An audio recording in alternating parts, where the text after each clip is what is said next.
الرحيم ألف لام ميم ذلك الكتاب لا ريب فيه هدى للمتقين الذين يؤمنون بالغيب ويقيمون الصلاة ومما رزقناهم ينفقون والذين يؤمنون بما أنزل إليك وما أنزل من قبلك وبالآخرة هم يوقنون أولئك على هدى من ربهم وأولئك هم المفلحون.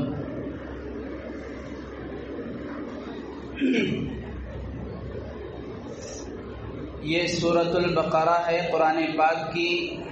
سب سے بڑی سورت، اور بعض حضرات مفسرین نے اس سورت کو قرآن پاک کی پہلی سورت کہا ہے، جبکہ پہلی سورت سورۃ الفاتحہ ہے، لیکن بعض مفسرین اور علماء کا یہ کہنا ہے کہ سورۃ الفاتحہ یہ مستقل سورت ہے، اس کا شمار قرآن پاک کی ساری سورتوں میں نہیں ہوتا۔ اسی وجہ سے آپ نے سنا ہوگا، آپ کے علم میں یہ بات ہوگی،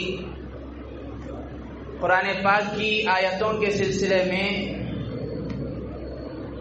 حضرات علماء اور مفسرین کا بہت بڑا اختلاف ہے۔ مشہور تو یہ ہے 6666 آیتیں ہیں، جبکہ بعض علماء اور مفسرین کچھ کہتے ہیں، کوئی کچھ کہتے ہیں۔ مطلب یہی ہے کہ بعض نے سورۃ الفاتحہ کو قرآن پاک کی سورتوں میں شامل کیا ہے، اور انہوں نے 114 سورتیں مان کر قرآن پاک کی زیادہ آیتوں کی تعداد بتلائی۔ بعض نے کہا نہیں، قرآن پاک کی 113 سورتیں ہیں، سورہ فاتحہ وہ الگ مستقل سورت ہے۔ تو بہرحال سورہ بقرہ قرآن پاک کی پہلی بڑی سورت ہے۔ اللہ کے نبی علیہ الصلاۃ والسلام نے جب مکہ سے مدینہ ہجرت فرمائی تو تب اس کی آیتیں نازل ہوئی، اس کی اکثر آیتیں نازل ہوئی۔ ایسی سورت کو مدنیہ کہا جاتا ہے یا مدنی کہتے ہیں، مدینے میں نازل ہونے والی۔ اگر مکیہ آتا ہے تو اکثر یا پوری آیتیں اس سورت کی مکے میں نازل ہوئی، اور 40 رکوع ہیں۔ شروع کرتا ہوں میں اللہ کے نام سے جو رحم کرنے والا اور بہت ہی زیادہ رحم کرنے والا ہے۔ الف لام میم، اس کو حروف مقطعات کہا جاتا ہے، اس کا صحیح معنی اللہ تعالیٰ ہی جانتے ہیں۔ یہ وہ کتاب ہے جس میں کسی کو شک، ادنا شک بھی نہیں ہونا چاہیے۔ اس کتاب میں ہدایت ہے اللہ تعالیٰ سے ڈرنے والوں کے لیے۔ اللہ تعالیٰ سے ڈرنے والے کون ہیں؟ جو لوگ بنا دیکھی چیزوں پر ایمان رکھتے ہیں، جیسا کہ اللہ تعالیٰ نے خود پارہ نمبر 2 میں اس کی تفسیر کی۔ کیا ہیں بنا دیکھی چیزیں؟ لیس البر ان تولوا وجوہکم قبل المشرق والمغرب ولکن البر من آمن باللہ، اللہ پر ایمان لانا، فرشتوں پر ایمان لانا، کتابوں پر ایمان لانا، جنت جہنم پر ان کے عذابات اور اس کے ثوابات پر ایمان لانا، قبر کے احوال پر ایمان لانا، فرشتوں پر ایمان لانا، یہ ساری غیب کی چیزیں ہیں۔ ان پر ایمان لانے والے یہ اللہ سے ڈرنے والے متقی ہیں۔ اور دوسری صفت ان کی یہ نماز کو قائم کرتے ہیں، اور تیسری صفت یہ جو کچھ ہم نے انہیں دیا ہے اس میں سے وہ خرچ کرتے ہیں، اور چوتھی صفت یہ لوگ ایمان رکھتے ہیں قرآن پر، جو کچھ اللہ کے نبی علیہ السلام پر نازل ہوا، یعنی قرآن اور وحی اور اسی طرح احادیث، ان سب پر ایمان ہے ان کا۔ اور اتنا ہی نہیں، گزشتہ آپ سے پہلے جو کتابیں ہم نے نازل کی ہیں، تورات ہے، زبور ہے، انجیل ہے، اور دیگر صحیفے، دیگر انبیاء، تقریباً 313 رسولوں پر جو کتابیں، جو شریعتیں ہم نے نازل کی ہیں، ان سب پر ایمان رکھتے ہیں، اور آخرت کے دن پر بھی ان کا یقین ہے۔ یہی وہ لوگ ہیں جن کے اندر یہ اوصاف ہیں، تو وہ اپنے رب کی ہدایت پر ہیں، اور یہی لوگ ہیں جو یقیناً کامیاب ہیں۔ یہ سورۃ البقرہ کی ابتدائی 5 آیتوں کا مختصر ترجمہ ہے۔ بزرگان محترم، سورۃ البقرہ دراصل یہ سورہ فاتحہ کی تفسیر ہے۔ سورہ فاتحہ میں جو مرکزی آیت، جو سورہ فاتحہ کا سینٹر آیت نمبر 4 اہدنا الصراط المستقیم، جس میں بندہ اللہ تبارک و تعالی سے ہدایت طلب کر رہا تھا، صراط مستقیم مانگ رہا تھا، اللہ تبارک و تعالی سے راہ راست کی درخواست کر رہا تھا،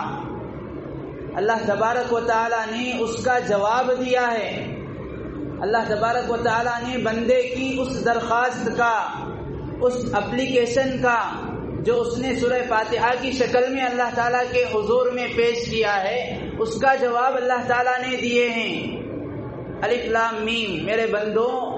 جس ہدایت کا تم مطالبہ کر رہے ہو، جس صراط مستقیم کا تم مطالبہ کر رہے ہو، ذالک الکتاب لا ریب فیہ ھدی للمتقین، یہ وہی ہدایت ہے، یہ وہی صراط مستقیم ہے۔ اسی لیے علماء نے فرمایا جیسے پورا قرآن پاک ہدایت ہے، سراسر ہدایت، سورہ فاتحہ الحمدللہ رب العالمین پہلی آیت سے لے کر من الجنۃ والناس تک جیسے پورا قرآن پاک ہدایت ہے، اسی طرح قرآن پاک کا بعض حصہ بھی ہدایت، بعض حصہ بھی صراط مستقیم، بعض حصہ بھی اللہ سے ملانے کے لیے بندے کو کافی ہے۔ یہی وجہ ہے حضرت عمر رضی اللہ عنہ کو جو ہدایت نصیب ہوئی، حضرت عمر رضی اللہ عنہ کو جو کلمہ نصیب ہوا، صرف اور صرف ایک آیت کی وجہ سے، چند آیتیں ان کی بہن نے، ان کے بہنوئی نے، ایک صحابی نے ان کے سامنے تلاوت کی، سورہ طٰہٰ کی، اور اس میں ایک آیت حضرت عمر رضی اللہ عنہ کو سمجھ آ گئی، اللہ تعالیٰ نے اس کے ذریعے سے انہیں ہدایت نصیب کیا۔ اننی انا اللہ لا الہ الا انا فاعبدنی، ارے غور سے سنو، میں ہی تمہارا رب ہوں، 313 تمہارے معبود نہیں ہیں، تمہارے پالنہار نہیں ہیں، تمہارے مسجود نہیں ہیں، تمہارے رب نہیں ہیں۔ تو بہرحال اسی وجہ سے یہ مسئلہ حضرات علماء نے لکھا ہے کہ بندہ جو دعا کرتا ہے سورہ فاتحہ کی شکل میں، تو کوئی بھی نماز ہو، فرض ہو، واجب ہو، جماعت کی ہو، انفرادی ہو، سنت ہو، نفل ہو، سورہ فاتحہ کے بعد ایک بڑی آیت یا چھوٹی چھوٹی 3 آیتیں پڑھنا یہ واجب ہے۔ واجب کا مطلب اگر کوئی اسے بھولے سے چھوڑ دیتا ہے تو سجدہ سہو سے نماز کو اپنی مکمل کر لے گا، اگر جان بوجھ کر یوں ہی چھوڑتا ہے تو نماز کو دہرانا پڑے گا جب تک وقت اس کا باقی ہے۔ مطلب یہ ہے کہ بندہ جو درخواست کیا ہے سورہ فاتحہ کی شکل میں، اللہ تعالیٰ سے اس نے جو اپلیکیشن اللہ کے یہاں ڈالی ہے ہدایت کی، صراط مستقیم کی، اس درخواست کا جواب ہے،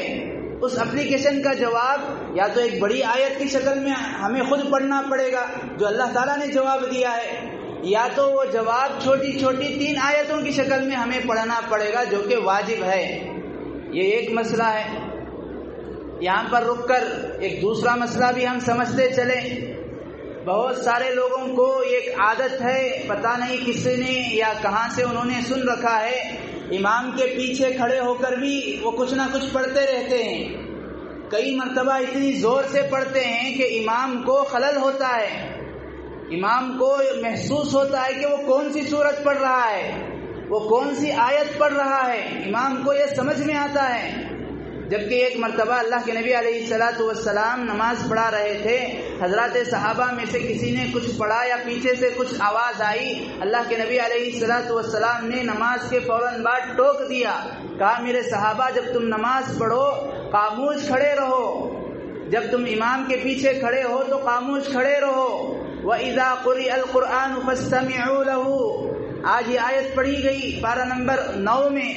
وَإِذَا قُرِئَ الْقُرْآنُ فَاسْتَمِعُوا لَهُ وَأَنصِتُوا لَعَلَّكُمْ تُرْحَمُونَ، جب قرآن پڑھا جائے تو 2 حکم ہیں، پہلے تو سنو، فاستمعوا، غور سے سنو، کان لگا کر سنو، دل کے کانوں سے سنو، چاہے سمجھ میں نہ آئے پھر بھی سنو، یہ مطلب۔ دوسرا حکم وانصتوا، تم یہ کہہ سکتے ہو ہاں میں سن رہا ہوں لیکن میں اپنا پڑھوں گا۔ وانصتوا، سننے کا مطلب خاموش رہ کر سنو۔ مطلب یہ علماء نے لکھا ہے کہ سورہ فاتحہ جب ایک درخواست ہے، ایک دعا ہے، امام کا مطلب کیا ہے؟ سارے لوگوں کی جانب سے وہ درخواست اللہ کے حضور میں پیش کرنے والا۔ جب وہ درخواست اللہ کے حضور میں سارے لوگوں کی طرف سے ایک امام پیش کر دے گا، تمہیں صرف دستخط کر دینی کافی ہے۔ کسی پی ایم کے پاس، ایک بڑے عہدیدار کے پاس، بڑے وزیر یا میئر کے پاس کوئی ہم پٹیشن لے کر جاتے ہیں، ہر ایک کی ایک آدمی تقریباً 135 کروڑ لوگوں کی 135 درخواستیں، اپلیکیشن، پٹیشن نہیں جاتا۔ یہ ایک محلے کی طرف سے، یہ ایک شہر کی طرف سے، یہ ایک صوبے کی طرف سے، یہ ایک جماعت کی طرف سے یہ ایک درخواست لکھی جاتی ہے۔ اب اس میں بڑے بڑے لوگوں کی درخواست سائن اور دستخط ہوتی ہے کہ ہاں میں بھی اس درخواست میں، میرا بھی حصہ شامل ہے، میرا بھی یہی کہنا ہے، میں بھی یہی کہنا چاہتا ہوں۔ بالکل اسی طرح حضرات مفسرین نے لکھا ہے جب امام سورہ فاتحہ پڑھ دیا مطلب اس نے ہماری جانب سے بھی درخواست اللہ کے حضور میں پیش کر دی ہے۔ اب ہمیں صرف کیا کرنا ہے؟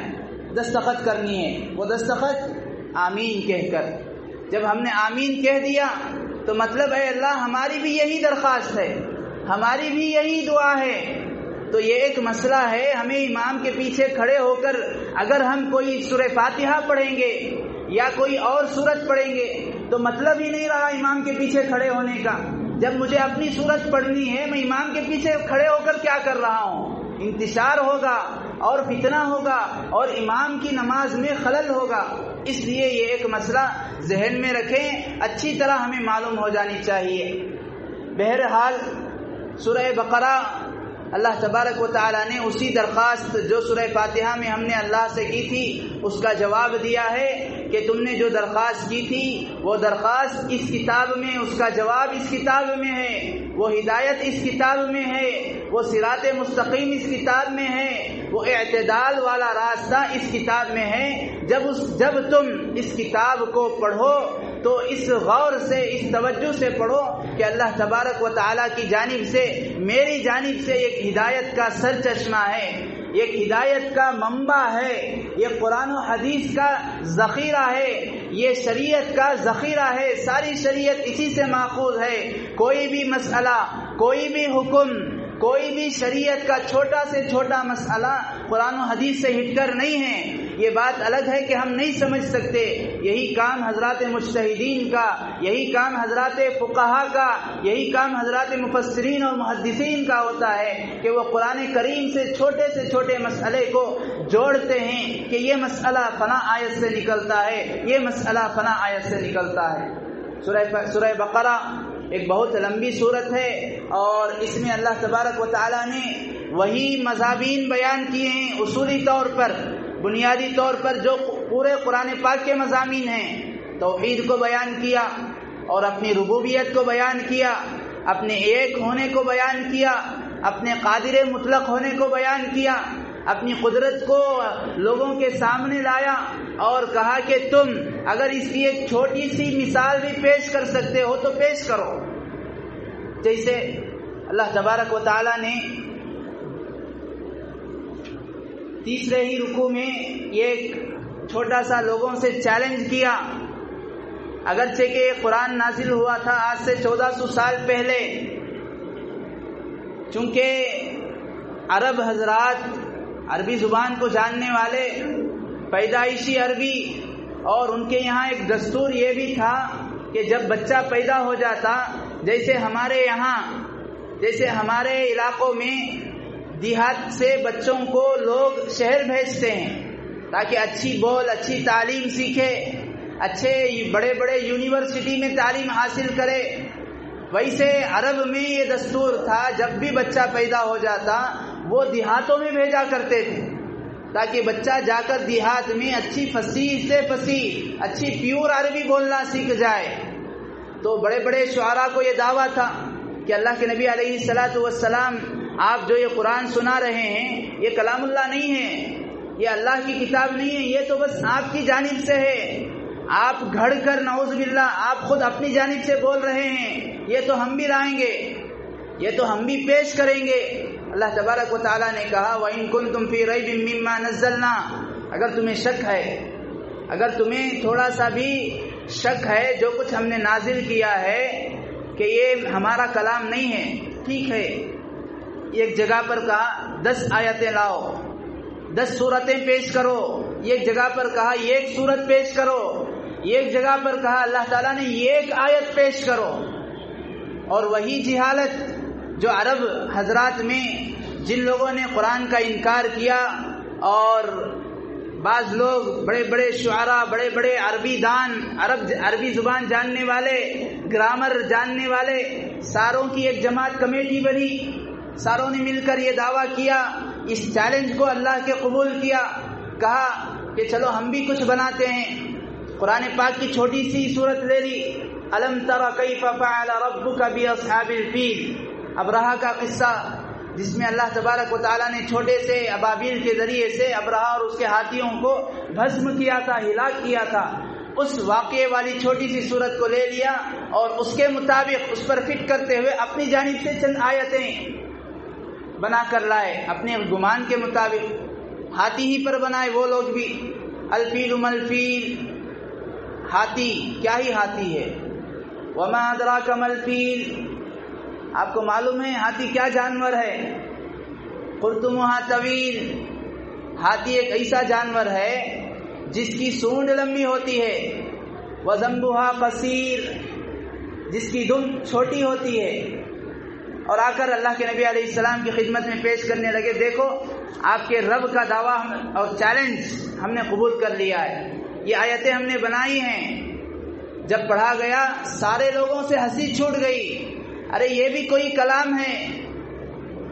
وہی جہالت، وہی گمراہی آج بھی ہے، 1400 سال پہلے والی جہالت آج بھی بعض لوگوں نے کی، وہی انہوں نے خبیث کام کیا۔ کسی نے جو موجودہ وبا کا دور اللہ تعالیٰ نے ختم کیا، اللہ کرے پھر کبھی نہ آئے، اس وبا پر کسی نے قرآن پاک کی آیتیں بنائی، کہا کہ آج سے 1400 سال سے لے کر آج تک سارے علماء، سارے قراء، سارے مفسرین، سارے محدثین، نعوذ باللہ یہ سب جھوٹے ہیں، قرآن پاک کو ان لوگوں نے چھپایا ہے۔ اچھا بھائی آپ سچے ہیں تو آپ کے سچائی کی دلیل ثبوت کیا ہے؟ کہنے لگے اللہ تعالیٰ نے 1400 سال پہلے کووڈ کا تذکرہ قرآن میں کر دیا ہے۔ کیا ہے وہ؟ الکووڈ، پڑھتے ہوئے ڈر بھی ہوتا ہے، ہنسی بھی ہوتی ہے، لیکن یہ فتنے ہیں جو قرآن پاک کے خلاف دن بدن الگ الگ انداز میں پیش آئے، ان کو جان کر ہمیں ان سے بچنا، اپنے آل اولاد کو، اپنے گھرانوں کو بچانا ضروری ہے، اس لیے ذکر کیا جا رہا ہے۔ آیتیں پیش کی گئی، کیا ان کے گمان کے مطابق آیتیں، ورنہ اسے آیت کہنا بھی آیت کی شان میں گستاخی ہے، ایک آیت کی تحقیر ہے، توہین ہے۔ آیت کہنے لگے الکووڈ ملکووڈ، وما ادراک ملکووڈ، ارے کووڈ جانتے ہو کیا ہے، کون سی بیماری ہے؟ اس طرح ایک لمبی چوڑی 10-5 سطروں پر انہوں نے اس طرح ایک صورت اپنے گمان کے مطابق، یہودیوں کی طرف سے ایک شخص کو اس کام کے لیے تیار کیا گیا اور اس نے یہ دعویٰ کیا، یہ ابھی قریب ہی کا تقریباً 3-4 ماہ پہلے کا قصہ ہے، لیکن الحمدللہ حضرات علماء نے اسے عقلی طور پر بھی، قرآن و حدیث کو سامنے رکھ کر بھی، اور جس نے یہ بنایا ہے اس کے دماغ کے اعتبار سے بھی جواب دیا۔ بہرحال مجھے یہ عرض کرنا ہے، اللہ تبارک و تعالیٰ نے اس طرح چیلنج کیا ہے سورہ بقرہ میں، اور اس چیلنج کے ذریعے سے اپنی قدرت کو ظاہر کیا کہ یہ کوئی معمولی کلام نہیں ہے۔ وَلَقَدْ نَعْلَمُ أَنَّهُمْ يَقُولُونَ إِنَّمَا يُعَلِّمُهُ بَشَرٌ، قرآن پاک میں ایک جگہ کہا گیا، اے نبی جی ہم جانتے ہیں لوگ آپ کو برا بھلا کہتے ہیں، لوگ آپ کو طعن و تشنیع کرتے ہیں کہ آپ یہ قرآن کسی اور سے سیکھ کر آتے ہیں، فلاں سے سیکھ کر آ کر یہ کہتے ہیں کہ یہ کلام اللہ ہے۔ آپ اطمینان رکھیے، لوگوں کے برا بھلا کہنے سے آپ مایوس مت ہو جائیے۔ تو بہرحال اس طرح اللہ تعالیٰ نے چیلنج کیا اور ان لوگوں کو ناکام کیا، اور اپنی قدرت کو، اپنی ربوبیت کو اپنی توحید کو اللہ تبارک و تعالیٰ نے ثابت کیا اور رسالت کو بھی ثابت کیا۔ اس صورت میں حضرات انبیاء کرام علیہم السلام، حضرت موسیٰ اور اسی طرح حضرت ابراہیم، حضرت یعقوب، حضرت اسحاق، حضرت اسماعیل، ان انبیاء کی رسالتوں کا اور اسی طرح بنی اسرائیل ان کی قوم کا تذکرہ کیا، اور اس دوسرے عقیدے کو بھی اللہ تعالیٰ نے بڑے مفصل انداز میں بڑی تفصیل کے ساتھ بیان کیا، اور پھر اسی طرح آخرت کا بھی تذکرہ کیا۔ تو خلاصہ یہ ہے اس صورت کے بھی وہی مضامین ہیں جو پورے قرآن پاک کے مضامین ہیں، فرق صرف اتنا ہے کہ اللہ تبارک و تعالیٰ نے الگ الگ انداز سے، الگ الگ تعبیرات سے، الگ الگ سینٹنس کے ذریعے سے، بات وہی ہے لیکن اللہ تعالیٰ نے الگ الگ انداز سے سمجھایا ہے۔ اللہ تعالیٰ سے دعا ہے اللہ تعالیٰ مجھے بھی، آپ کو بھی، ساری امت کو بھی قرآن پاک کو سمجھ کر اسے اپنی عملی زندگی میں لانے کی توفیق عطا فرمائے۔ آمین۔ وآخر دعوانا الحمد للہ رب العالمین۔